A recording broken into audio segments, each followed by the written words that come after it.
Uncle, मेरे को ना एक बात कभी समझ में नहीं आई। मैं जब भी आपके यहाँ कैफे में आता हूँ ना, ये हमेशा खाली ही मिलता है।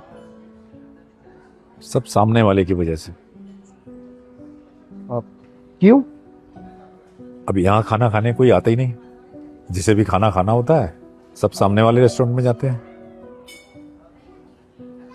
मुझे पता है क्यों। क्यों हो रहा है ये सब? क्यों? क्योंकि सामने वाले का जो शेफ है ना, वो बहुत अच्छा खाना बनाता है। जानता हूं मैं, लेकिन उसके यहाँ काम करने से पहले मेरे पास आया था वो।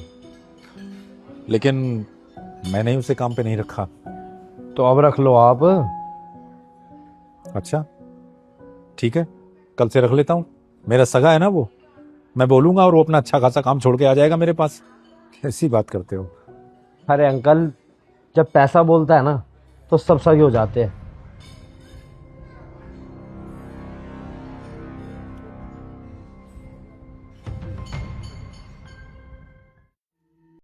अरे सुनो, जी। ये सामने वाले रेस्टोरेंट के शेफ तो नहीं हो? हाँ। और हमारे रेस्टोरेंट के जो सामने रेस्टोरेंट है वो आपका ही है ना, आप उसके ओनर है ना? हाँ, तुम्हारे लिए एक बिजनेस है मेरे पास। बिजनेस? कैसा बिजनेस? कितनी तनख्वाह मिलती तुम्हें यहाँ पर? 40,000 रुपये। 40,000। अगर तुम मेरे साथ मेरे रेस्टोरेंट में काम करोगे तो मैं तुम्हें अपना पार्टनर बना लूंगा और अपने प्रॉफिट से 30% तुम्हें दूंगा।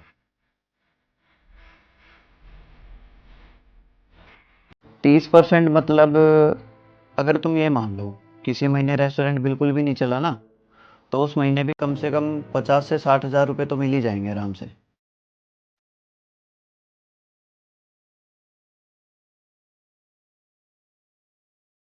ऑफर तो अच्छा है,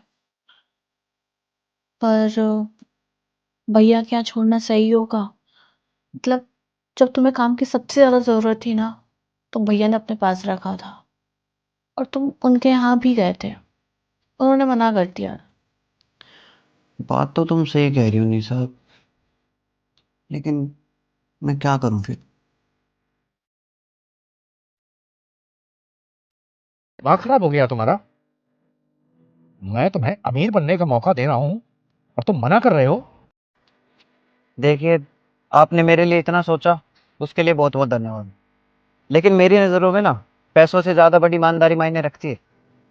क्योंकि जब मेरे को काम की सबसे ज़्यादा ज़रूरत थी ना, मेरे को किसी ने काम नहीं दिया था सिवाय संजू भैया के। और आपको तो याद होगा, मैं आपके पास भी आया था काम मांगने के लिए। शायद आपके पास काम था, लेकिन आपने मेरे को दिया नहीं। अरे, उस टाइम पर मुझसे गलती हो गई थी भाई। देखिए, मैं संजू भैया को धोखा देने के बारे में कभी नहीं सोच सकता। और रही बात अमीर बनने की, तो मैं अमीर हूँ। मैं हमेशा से एक सुकून और उसूलों वाली ज़िंदगी जीना चाहता था, क्योंकि मेरे लिए वही अमीरी है, और ऐसी ज़िंदगी मैं जी भी रहा हूँ। आप लोगों की तरह पैसों की अमीरी की ख्वाहिश नहीं है मेरी। मुझे माफ़ करना, मेरा लंच टाइम खत्म हो गया।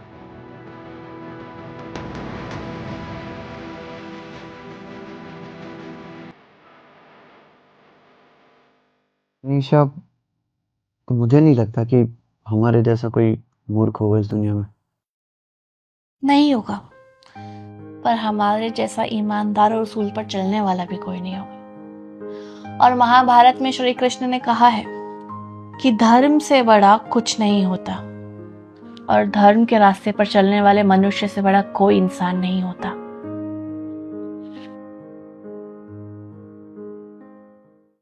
हाँ जी भैया। मुझे तुमसे कुछ बात करनी थी। हाँ जी, बताइए।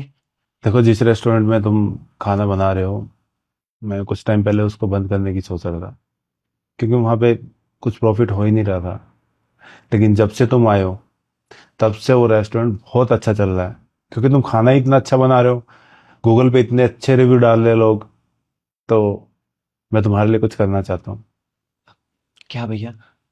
आपसे उस रेस्टोरेंट में जो भी प्रॉफिट होगा, उसमें 20% हिस्सा तुम्हारा होगा, तुम्हारी सैलरी के साथ। थैंक यू भैया।